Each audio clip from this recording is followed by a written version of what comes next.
¿ok? Les recomiendo, si tienen tiempo, que lo lean allí.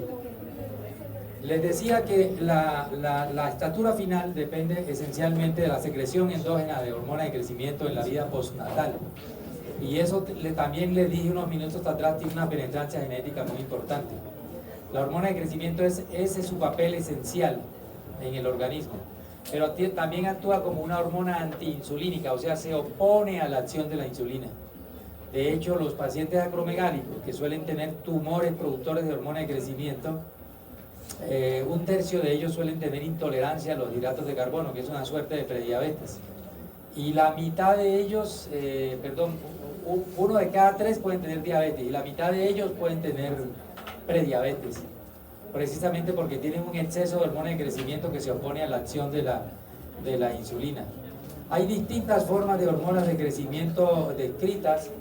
Hay hormonas hormona de crecimiento de origen placentario, hay hormona de crecimiento de origen neonatal, pero la hormona de crecimiento no es una hormona que actúa directamente, sino que lo hace a través de un factor de crecimiento que se produce en el hígado, que es la somatomedina C. Me da pena, pero me voy a tener que sentar para señalarles allí con una flechita qué es lo que vemos acá. Esta gráfica, como le digo, es de Borón, y fíjense ustedes, aquí tenemos el núcleo arcuato, y dice que las neuronas de pequeño tamaño del núcleo arcuato secretan hormona liberadora de hormona de crecimiento, o sea, el factor liberador de hormona de crecimiento, que llega hasta las células somatotropas a través de las venas portales largas. O sea, hasta ahí nada que ustedes no hayan visto ya, simplemente estamos describiendo acá que el núcleo principal, a partir del cual se libera el factor liberador de hormona de crecimiento o la hormona liberadora de hormona de crecimiento, es el núcleo arcuato. Pero fíjense ustedes que hacia la izquierda, en casi morado, con unas como florecitas amarillas que hay allí, que no son flores, son cuerpos neuronales, ahí está la región periventricular. En esa región periventricular también se sintetiza un péptido de 14 aminoácidos, que es la hormona inhibidora de la hormona de crecimiento, o la somatostatina, como la hemos venido mencionando desde antier. Entonces ustedes van a tener, por un lado, en el núcleo arcuato, liberación de hormona liberadora de hormona de crecimiento, y van a tener por otro lado liberación de somatostatina. Ambas van a viajar a través hacia las células somatotropas a través del sistema portal, y entonces lo que vamos a tener aquí es somatostatina y GRH viajando a través de este sistema portal, que van a ir ¿a dónde? Van a ir hacia la región anterior de la hipófisis e impactan sobre las células somatotropas. El factor liberador de hormona de crecimiento estimula la síntesis y estimula la liberación, y este concepto es importante, creo que lo había dicho antes.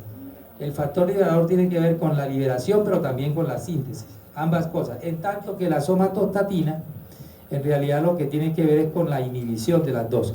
No tenemos claro cómo es el interjuego entre ambas, pero en términos generales se cree que dependiendo de quién prime, vamos a tener una mayor o una menor secreción de hormona de crecimiento. Hormona de crecimiento que después sale al torrente sanguíneo y, como les digo, se convierte, sobre todo en las células hepáticas, en la somatomedina C, o factor 1 de crecimiento.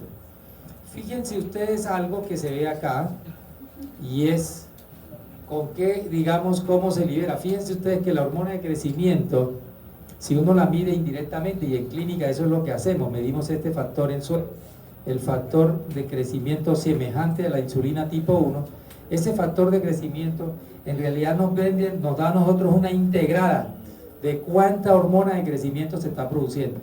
En general nosotros no medimos la hormona de crecimiento porque ella se libera en forma de pulsos, y esos pulsos no nos permiten cuantificar exactamente qué es lo que está pasando. Entonces lo que hacemos es medir el factor de crecimiento, y una prueba de que ese factor de crecimiento tiene mucho que ver con el crecimiento longitudinal postnatal es esto que ven ustedes. Fíjense ustedes cómo los niveles, digamos, de la velocidad de crecimiento que se da, sobre todo donde es mucho mayor la velocidad de crecimiento, es en la pubertad, donde se da el estirón puberal. Todos ustedes, todos vivimos esa experiencia que mamá o papá nos compraban un pantalón y a los 3 meses nos quedaba, como dicen en la costa, ojepuerca. Esa es una edad en la que uno puede llegar a crecer hasta 12 centímetros por semestre, o sea que es una barbaridad.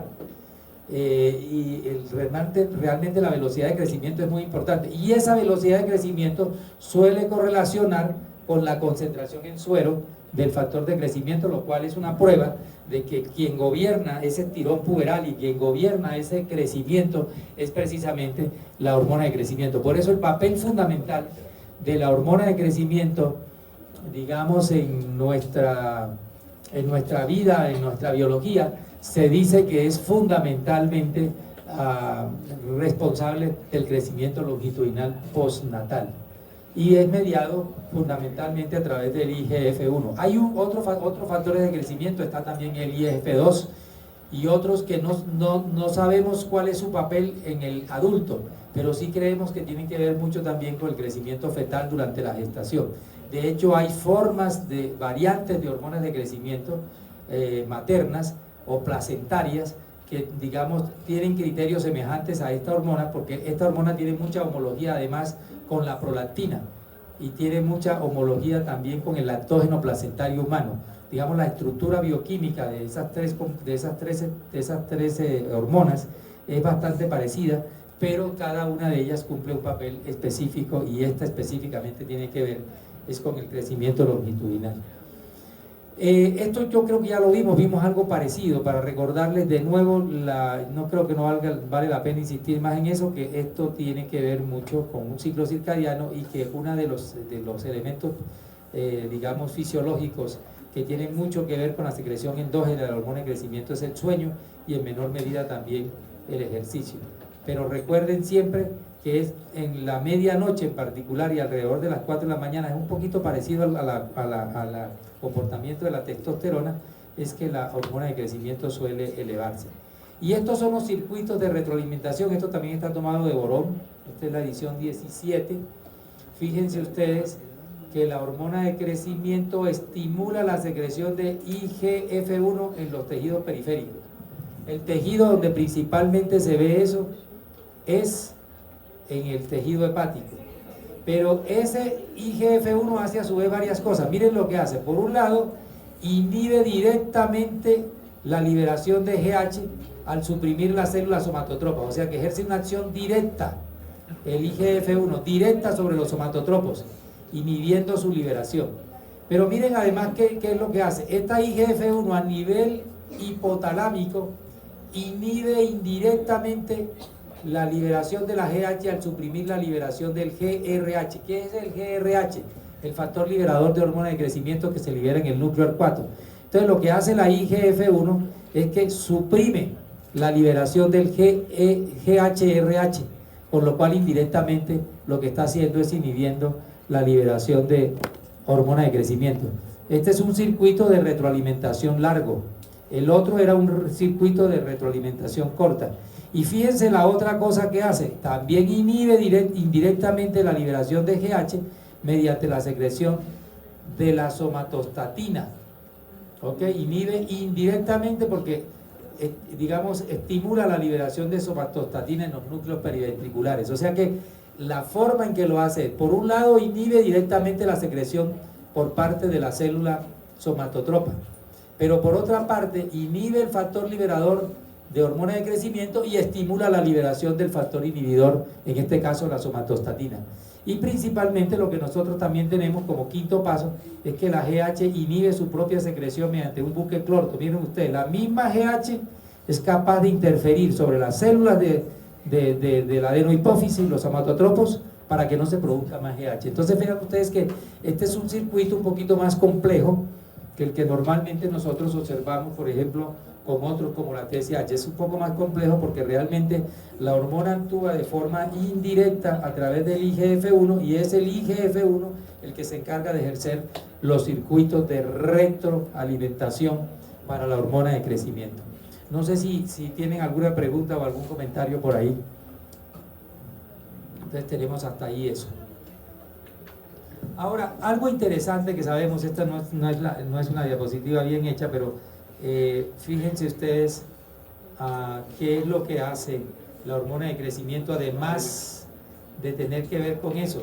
Aumenta, por ejemplo, la lipólisis. Ahí está clarito la flechita mirando para arriba. Aumenta la gluconeogénesis. La gluconeogénesis es la formación de glucosa a partir de sustratos que no son hidratos de carbono. Ustedes saben que si ustedes, por ejemplo, ese es por ejemplo, el fundamento de dietas como la dieta keto. Si usted deja de consumir hidratos de carbono, de todas maneras ustedes saben ya por su formación que el combustible para las células es la glucosa. Entonces el organismo necesita producir glucosa. La neurona y el glóbulo rojo, por ejemplo, sin glucosa difícilmente pueden sobrevivir, aunque la neurona también utiliza cuerpos cetónicos. Pero lo que hace el organismo es que toma aminoácidos, o sea, rompe las proteínas, las convierte en aminoácidos y también rompe los depósitos de grasa y toma los ácidos grasos libres y toma los aminoácidos y los convierte en glucosa mediante el mecanismo bioquímico que ustedes conocen como gluconeogénesis. Eso es lo que hace la hormona de crecimiento. Por eso se dice que la hormona de crecimiento tiene una actividad antiinsulínica, porque aumenta la gluconeogénesis y como consecuencia de ello aumenta la resistencia a la insulina. Esto es, no favorece la captación de la glucosa, sobre todo aquí en el músculo. Esto es una flechita que tienen que mirar para abajo, disminuye la captación de glucosa y esa es la razón o lo que explica por qué los pacientes con exceso de hormona de crecimiento, sobre todo en los acromegálicos, tienen tendencia a desarrollar diabetes. ¿Estamos? ¿Preguntas? ¿Comentarios?